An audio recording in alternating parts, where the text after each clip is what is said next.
হে everyone, চলো আজকে share করছি একটু অন্য ধরনের একটা গল্প।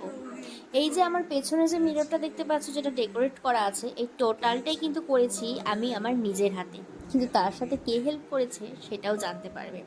কিন্তু তার আগে একটা ছোট্ট গল্প তোমাদের সাথে শেয়ার করি।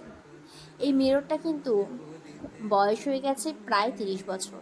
মানে এটা আমার বাবা মার বিয়ের আয়না। এর সাথে যত রকমের যা কিছু পাল্লা ছিল সমস্তটা খুলে দেওয়া হয়েছে, আর বেঁচে ছিল এতটুকুটাই, যেটাকে আমি যত্ন করে রেখে দিয়েছিলাম কিছু একটা করব বলে। আর ঠিক 5 থেকে 7 মাস আগেই এটার ভীষণ ট্রেন্ডিং ছিল মিরর ওয়ার্ক। ফেসবুক আর ইউটিউব খুললেই তখন শুধু ভিডিও চলতো এই মিরর ওয়ার্কের ওপর। যাই হোক, এই ক্লেগুলো কিন্তু আমার ঠিক তখনই আনা ছিল, এটা নতুন করে আনিনি আমি। কিন্তু কিছু একটা কারণের জন্য তখন আমি আর করিনি।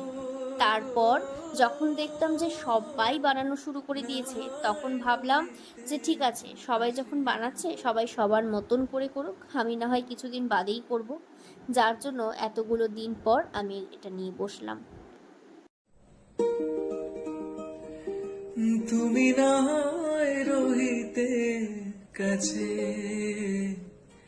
কিছুক্ষণ আরো নাই রহিতে পাশে, আরো কিছু কথা নাই বলিতে মোরে। আমি কিন্তু বরাবরই ঘর সাজাতে ভীষণ পছন্দ করি। আর আমার মনে হয় আমার কাছে যদি অনেক জিনিস অ্যাভেলেবেল থাকতো, তাহলে হয়তো আমি এক এক দিন এক এক রকমভাবে আমি ঘর সাজাতাম। আর দেখো, মায়েরা হয়তো এরকমই হয়। মা যখন দেখছিল যে আমি অনেকক্ষণ থেকে নিজে বসে এগুলো সমস্তটা করছিলাম, তখন মা এসে আমার সাথে কাজে হাত দিল। মা বলছে যে আমিও একটু কিছু হেল্প করে দিই। আমিও বললাম ঠিক আছে, চলো একসাথে করা যাক। ফুলের কুড়ি রয়ে রয়ে যেত ঝরে, ও গো।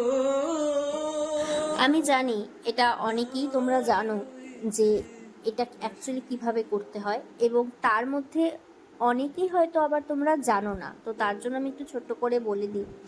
এই ক্লেগুলো তোমরা মার্কেটে অ্যাভেলেবেল পাবে সবসময়। তো ক্লেগুলো কিনে নিয়ে আসার পর কিছুই না, জাস্ট প্রত্যেকটা প্যাকেট থেকে খুলে হাতে ছোট ছোট করে গুল্লি করে নেবে। কিন্তু তার আগে সবগুলোর সাথে মিশিয়ে ফেলবে না, এটা একটু খেয়াল রাখবে, কারণ একসাথে সবগুলো কালার মিশে গেলে পরে ওগুলো আর আলাদা করা যায় না। যাই হোক, তারপর ফেভিকল দিয়ে প্রত্যেকটা খুব সুন্দর করে মিররে সেট করে দেবে। বাট সেট করার আগে কিন্তু একটা কথা মনে রাখবে, কালারগুলো কোনটা কোন কালারের পরে কোন কালার হবে এটা একটু দেখে নেবে, কারণ একবার মিররে সেট হয়ে গেলে সেখান থেকে কিন্তু আর খোলা যাবে না। কি, তাহলে সাজিয়ে তুললাম তো 30 বছরের সেই পুরনো আয়নাকে? দেখে মনে হচ্ছে নাকি? আমার কিন্তু বেশ পছন্দ হয়েছে। তোমাদের কেমন লাগলো অবশ্যই কিন্তু জানিও। আর এখন থেকে আমার তো আর নকশার শেষ থাকবে না, কারণ সকাল বিকাল যখনই আমি ফেস দেখবো এই মিররের সামনেই থাকবো। দেখা হচ্ছে খুব তাড়াতাড়ি নেক্সট ব্লগে। Bye bye.